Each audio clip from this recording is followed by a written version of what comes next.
Founder Collective and designer you might have heard of, and welcome to our LinkedIn Live. Today's guest, I am so excited. Lauren Wesley Wilson is the founder and CEO of ColorComm Media Group. Before we get started, I wanted to give you a little bit of background about what the 10th House is. It is our new membership platform of the Female Founder Collective, and we offer skill building, exclusive offers and events like today, access to investors, funding opportunities, and a community of like-minded females who are all going through it in the same way that you are every day. So I would love to welcome you, and don't forget, if you are a 10th House member, after this 30-minute LinkedIn Live, we are going to move on over to a private closed Zoom where you can ask Lauren anything and you can learn from the best. And those are just some of the things we love to offer you as part of our Blue Sky membership. So before we dig in, I just want to read a little bit about Lauren and her background.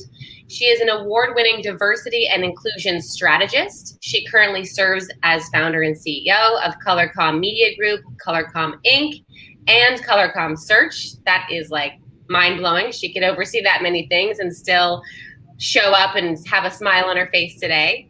In 2011, Lauren founded ColorComm Inc., the nation's leading women's platform addressing diversity and inclusion across the communications, marketing, media, advertising, and digital arena. So, one last thing before we begin, I'm also recording this for my Superwomen podcast, so I'm just going to do a quick intro. Everyone, welcome to Superwomen. Today's episode is a special one with Lauren Wesley Wilson. Lauren, welcome. Thank you for having me. It's so great to be here in this capacity. I know, it's going to be fun today. So I would love to hear first and foremost, I credit so many women who have helped me. They've come before me. They gave me a leg up. What do you think happened along your journey that you decided to go into diversity and inclusion, especially across the landscape that you inhabit now? Thank you. That's such a great question. I mean, my background really comes out of communications and media relations. So prior to starting ColorComm, I had worked at one of the top crisis communications firms in Washington, D.C. I had worked for President Obama on his re-election campaign in the state of Florida. I was hired to do media booking. And so my background really comes out of media training, booking, crisis communications for corporations. And so when I was working in Washington, D.C. at this big publicly traded company, I did not see any person of color in communications in leadership. And so I really wondered, how was I going to excel and succeed if I did not see people who looked like me in those positions? And so at the time, which was about 10 years ago, I had no one in my world, in my sphere, who understood the work of communications or public relations. And so doing this really from a strategy perspective, not so much for events and celebrities, many people got misconstrued on what was it that I really did. And so I didn't have friends or people to go to who really understand the work. And I really needed mentors and sponsors, but didn't really know how to find them. I kind of felt alone in this space. And so started ColorComm over a luncheon series to bring together women who looked like myself, women of color, who were really trying to advance themselves and really these luncheon series 10 years ago were really about new business opportunities. So we would have a keynote speaker, of course, come and speak to our audience, but more importantly, so often you go to these kind of events and, networking forums, so to speak, and you really you miss out on the people who are there, your neighbor to your left, your neighbor to your right. You don't get to know them. You're not interested in them. You're just really focused on the person speaking. And those people in the room could very much be advocates and resources for you, but the environment's not set up to get to know those people. And so we created forums where, we really learned from someone who was a keynote speaker, but then we also really learned from each other. And we really made networking more of a collaborative, mutually beneficial experience, less about hire me, I need a job, what can you do, transactional, but more about collaboration. How can we work together? How can we learn from each other? How can we grow? I love that you said that, because I think so often, especially at these conferences, people forget that the people sitting right next to them are just as talented and could help them just as much. It's not the one speaker that everyone runs to with their business cards after. Even digitally, I say, when any community is tuning in, the amount of give, get, and help and support that people could provide for each other is probably way more than that one person talking could ever do. Absolutely. And you put so much focus and emphasis on that person. And you have to think, when you go to these forums, those people likely have a slew of mentees already, right? Like, that's why they're there. They already probably have 20 people that they're mentoring and sponsoring and advocating for. So it might not be, all the answers might not rely with that person. Yeah, for sure. So as female founders, I don't know if you feel this way, but we often have to overcompensate to fight stereotypes. We feel like sometimes we have to do it all on our own, but I speak from vast experience in it takes a team, it takes a village, whether it's your home life, your company, your other company, you have many. So when you were first considering the idea of ColorComm as a business, did you have people in your village, you don't have to name names, but like types of roles of people that were really key to helping that happen? Absolutely. I mean, it was so many women that I would call on that I would just ask, for help. And it was very interesting because I didn't give them my whole business plan, my whole strategic plan. I would just say, like, there would be little areas, like we wanted to transition ColorComm, which was a luncheon series, into a membership organization. So I'd ask questions for people who were in the space, who had experience working maybe at nonprofit or running membership. And I would ask them questions about pricing model. I'd ask them questions about building community. I would ask them specific questions to help out to where I'm going, but I wouldn't necessarily say, these are all the things that I'm trying to do, help me. That's really overwhelming. I'd take a piece of what I needed and go specifically to that source. One of the things that I would do back in the day, before anybody knew me, before I had any dollar to my name, before I had any mentors, is I was working on Capitol Hill, and I was a communications director for a Texas congresswoman. So every Friday during the summer, we were in recess, means that we're not on the floor.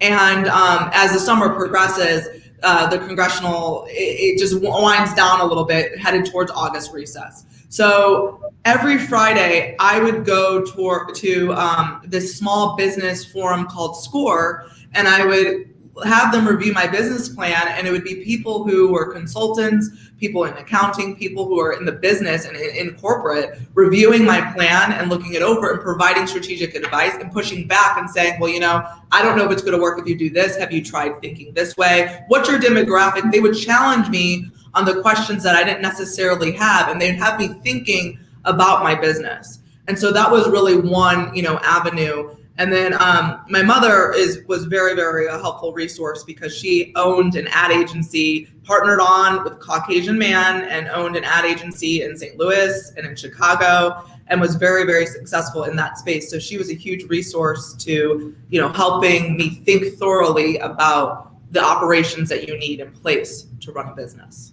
I love that we share. Our moms were some of our biggest support systems and inspirations for our launching our own businesses. That's really cool. Yeah, and can't do it without that 100% built-in cheerleader. Totally. Or the tough love that she's like, I'm not cheering you on, here, jump in the pool, I'm gonna watch and see if you can swim, right? Oh my gosh, absolutely. Tough love all the time. Oh my gosh. So I always love to ask founders, is there a meaningful piece of advice either that you learned by failing, that you would love to pass on to others, or that someone gave to you that you were like, yep, this is a keeper? No, that's a great question. There's so many pieces of advice that I've gotten along the way, and it all just kind of it depends on the category. But one of the things that, as I've gotten older and it becomes a little bit more challenging is to ask for help, to ask for what you need. I mean, you say that in your book, but that is really, really important because there's this fear of failure, and there's this fear of when you are a little bit more established, you're kind of maybe embarrassed because you're thinking, well, you should have that answer. You've been doing this for 10 years. Or there's sometimes contingencies among asking for help, right? A favor for a favor. So sometimes you're like, I don't know if I want to ask because then I'm going to owe this person later. But you know what? You have to just do it. You have to just dive on in because that's how you grow, and you'll kind of learn along the way through those asks. Yeah, for sure. So you launched in 2011, ColorComm Inc. And then since then, you've started multiple new businesses, as I had explained when I did your intro. What has changed over the past 10 years? And I can only imagine in the last year, things have changed a lot. Yes. But what changed? And then what pushed you to go, okay, something new, something new, something new? And how the hell do you keep up with that? Those are 3 questions. So I get up really early, but I think what has changed is, the environment and landscape. In some ways we've stayed the same, but in some ways we've changed significantly. And that's why ColorComm is still around, because we are fulfilling a void. And so in our space, we've become a necessary resource for talent, for hiring, for getting people jobs, for connection, for new business. Prior to ColorComm, networking in our space wasn't the same.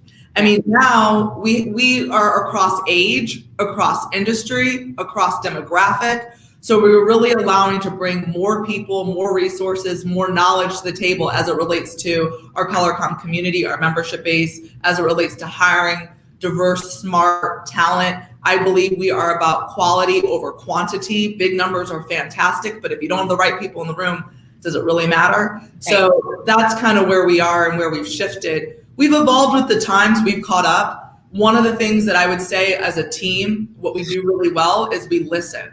So it's not just about pushing our own agenda or pushing our plans.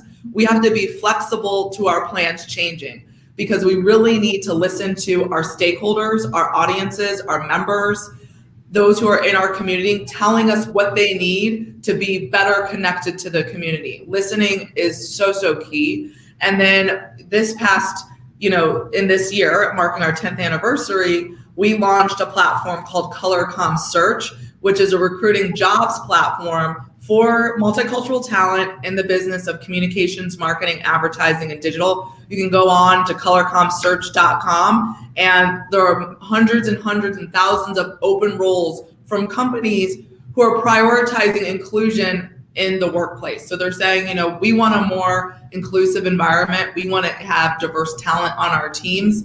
And these are roles that aren't just D&I roles. These are roles in the communications, marketing, advertising, digital space, in the function area of communications. And we've had Condé Nast and Coca-Cola and Nike and so many amazing brands and Fortune 500 companies already using the site.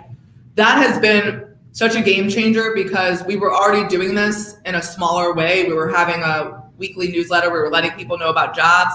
But as we grew as a company, HR representatives saw that we were housing talent. So they saw, okay, look, you have the talent through your members. How can we connect your talent with open roles? And every day was a struggle. I was getting text messages and calls and emails, and I'm like, look, I'm at Human Resources. I can get 15, 20 resumes. Like, come to our events, do homework yourself. But then as time progressed, it was like, okay, we're sitting on something here. And our membership community, they're not always happy where they are, or they're looking for bigger and better opportunities. So how do we give them those opportunities, and how do we cut through the middleman, right? Anybody can go online and look for a job. What ColorComm Search is different is because we connect our member and our community, men and women, people of color. It's open to everyone, but we connect them with the hiring manager. So your resume and your information is not just going to a black hole. It's going to someone who's a decision maker, who can see that quickly and make quick decisions and decide to bring you on into the fold. So that's what really makes us different. I'm so excited to hear about ColorComm Search. I think it's so needed. And I think that especially with, I think what's frustrating, and I'm sure you feel the same way, is, hiring multicultural people, BIPOC is not something that's just for a D&I role, right? And that tends to happen a lot. And it's like, no, there is a beautiful, diverse array of people for all roles within a company, and we need to know where to go. So the fact that you are the hub for that is really exciting. Thank you. Thank you. I'm excited. Yeah. So I recently wrote a book, for those who don't know, and it's full of rules, tips for business. Rule number 4 of the book, which is called Fearless, is give it your all. You have more to offer than you might think. And the rule makes me often think about how much value women hold And the numbers don't necessarily reflect that. I know it's about a week or two past, but August 3rd was Black Equal Pay Day. And I'd love for you to hear any advice for women who are significantly underpaid and undervalued. What can they do to get out of that, or secure their future in a more positive way? Or who do they even talk to within a company if they're feeling that way? Yeah, I mean, there's so much conversation about pay equity, which is really important. One of the things that I encourage everybody to do is talk about your salary, talk about openly, listen, ask questions, people you feel comfortable with, get a range. It might not be the exact number, but get a range about what people are making in this space. That is so important. But also do a critical assessment of yourself, right? So many times we think, okay, this person's getting paid 10, 15K more. I'm doing the same work as this person. I need to get paid more. Sometimes we need to look at, okay, it's about equal pay for equal work, which is really important too. But it's also about, are we equal in terms of the experience? Yes. Sometimes schools are being judged and taken into play, but a lot of times it needs to be about experience, resources, connections. Do you have all that when you look at the job? Or are you don't have any of those things and just say, you know what, I need to get paid more because they're getting paid more? You kind of have to do an assessment of yourself first and see if it's apples to apples and you're getting paid less, then that's a problem. If you went to comparable schools and had comparable experience and comparable resources, yet this person's getting paid 20K more, there's a disconnect here. But if you didn't, you have to kind of weigh those because it's not always the case. I'm so glad you bring that up, because I think people just say equal pay for equal work, and then they don't really think about the years of experience, or like you said, connections that someone might have that really determine sometimes why someone is being paid a salary. And there's a quote from my podcast that Sally Krawcheck said, but she said, if women talked about money or stocks or what they're being paid the same way they talk about, I'll be PG, their turn, intimacy or children, how much further along would we be in establishing a more environment that is equal? So how do you tell people to broach that subject with their peers? Like, what do you make? I mean, it can be very uncomfortable. It can. And I think the reason why we're afraid to talk about it is because there's some sort of like embarrassment.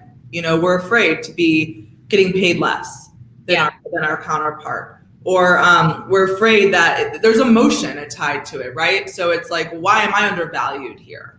And so we don't want to necessarily know. We don't want to rock the boat. And I think, if you've been at a company for some time, a little bit more, 6 months to a year, ask those questions. But the thing is, not everyone's going to tell you, right? They're not.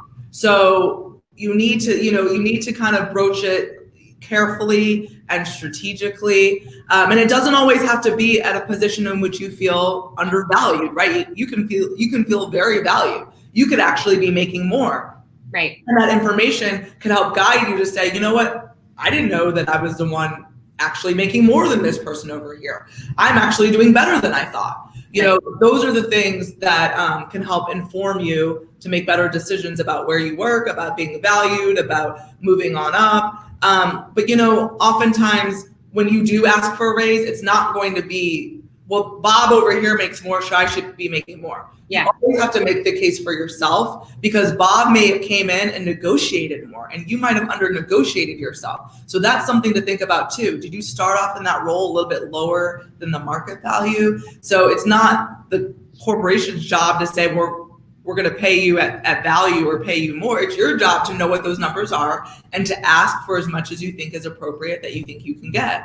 But it's not their job to say, look, you lowballed yourself, so here's 15 more K. Right. So, you have to think about those things. All those things come into consideration. Yeah. And I would also add to it that, as someone who gets asked, my team asking for raises or promotions a lot, sometimes when you ask for that, when is the cycle, if a company does its budget for the year, and you ask mid-year, sometimes you'll just be disappointed because the budget's locked, and so, knowing when, especially when you have those reviews or knowing when those pockets of opportunity open up, I think is important, because sometimes you're just like, I'm sorry, I can't do it right now. I can do it in 3 months.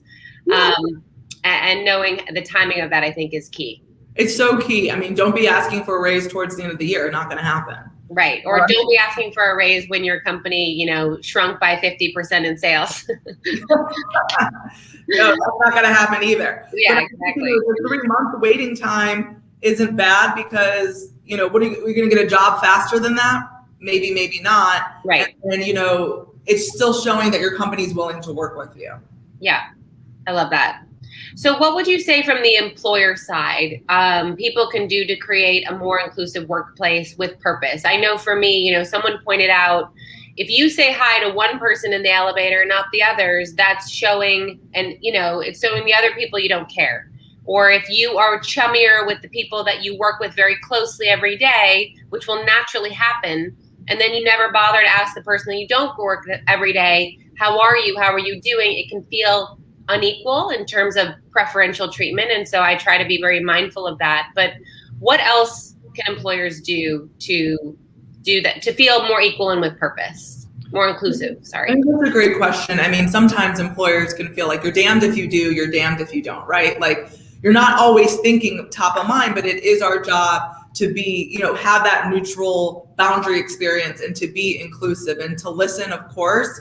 But listening is so, so key, because sometimes we just impose our ideas and our thoughts, and we could be a little bit off base. So if people are coming to us about their feelings or connection with the manager or connection with their teams, listen and see how we can maybe improve that. I mean, I think it varies too with company size. When you're a smaller company, you have the opportunity to connect with everybody a little bit more closely. When you are bigger, that's when some of the employee resource groups and some of the other things come into play to really make sure diverse talent feels included. But I will say, diverse multicultural talent wants to make sure that they have the same opportunities as their white counterparts, and making that effort there. So it might come naturally to other people to bond and connect.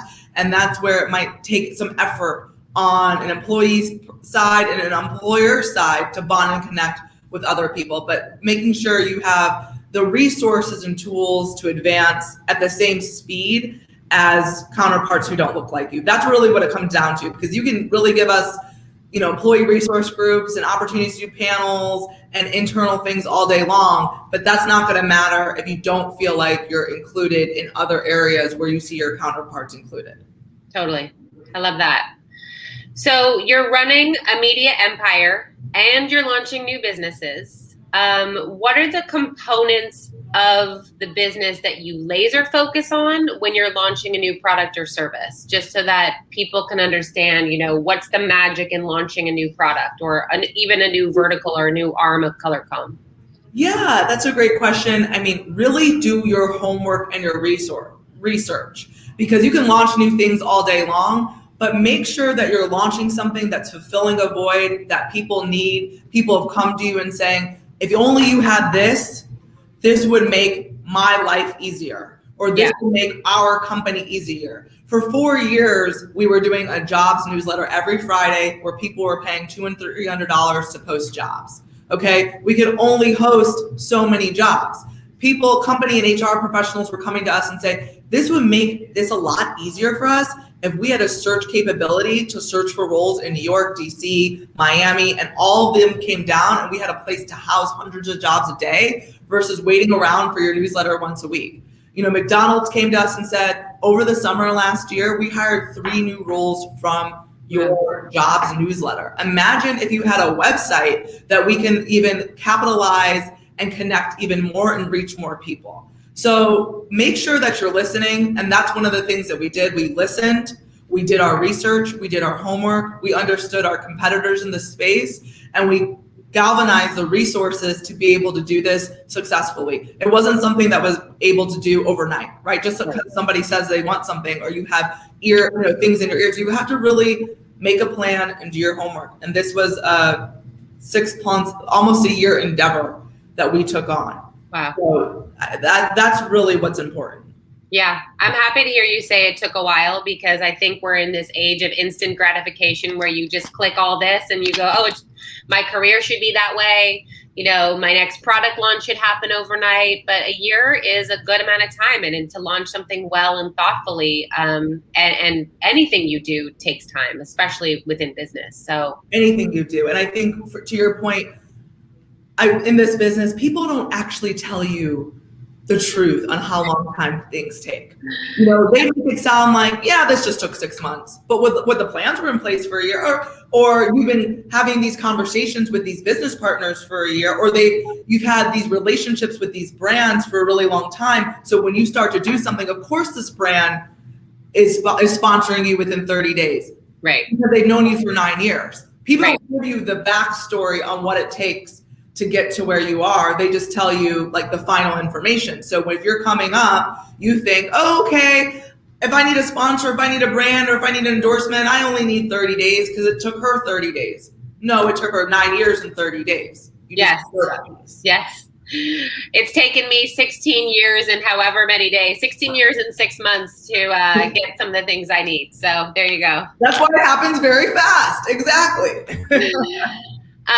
So one of the other rules of my book, Fearless, is don't ask for help, ask for what you need. You and I were sort of laughing before we started the live about a lot of people saying, how did you get started, and how that's not the question. If you get to have time with someone you want to be mentored by, or someone you have the opportunity to connect with. So I want to know from you, and again, you don't have to name names, but you are giving all the time, whether it's resources for people to get hired or connecting people within media. Where do you turn for help and support? Like who are the people? I guess I shouldn't say people. Like, are there resources you turn to, or massages or self-care things that help you stay fulfilled? Yes, absolutely. I mean, I have a career coach, which is really, really important. I do my own homework, right? Like I'm involved in other organizations and other groups that can help advance me and my thinking. I mean, really advancing your thinking. If you're trying to do anything big, if you're trying to go to the next level in your business, you need your mind to match up with what you're doing. And so really thinking about that, but not being afraid to ask for help. I mean, as much as I give, I have to ask too. And there's people that I go to that, no strings attached will help you. And then there's, but I know a lot of people, we just naturally know a lot of people, but then there's people that you feel a little bit more hesitant maybe to ask. But what I would say is just do it. You'll be surprised at the responses and the feedback that you'll receive by just going forward, because you can't really get to where you need to be alone. I mean, there are so many people that are going to help you along the way. And honestly, these people don't have to be your best friend, right? They don't have to know you forever. They have to respect what you do, have an understanding of what you do, but you don't have to talk to them every day for them to be helpful. There's someone I reached out to, had a call with the other day, haven't spoken to her in 2 years. And she's over here talking to me, eating lunch on the phone, acting like we just talked yesterday. And she's helping me with this big project coming up and putting me in the right direction to ask the right people for some things. But it doesn't have to be someone you talk to every 6 months. And make sure the interactions you have with people are genuine, that you're not just sitting around saying, well, I'm going to be nice to her because I have an ask coming up in about 6 months and I want to ask her for a favor. Make sure it's genuine, because life doesn't always roll that way. This person spoke to 2 years, never thought I'd be asking her for something. I mean, it just kind of aligned. And, again, they need to have some sense of who you are, what you do, and your reputation probably needs to be good in their eyes for them to, want to help. But I'd say just, keep those relationships up and make sure you're asking that person, they're the person specifically to answer. Be specific, because asking for help is so general.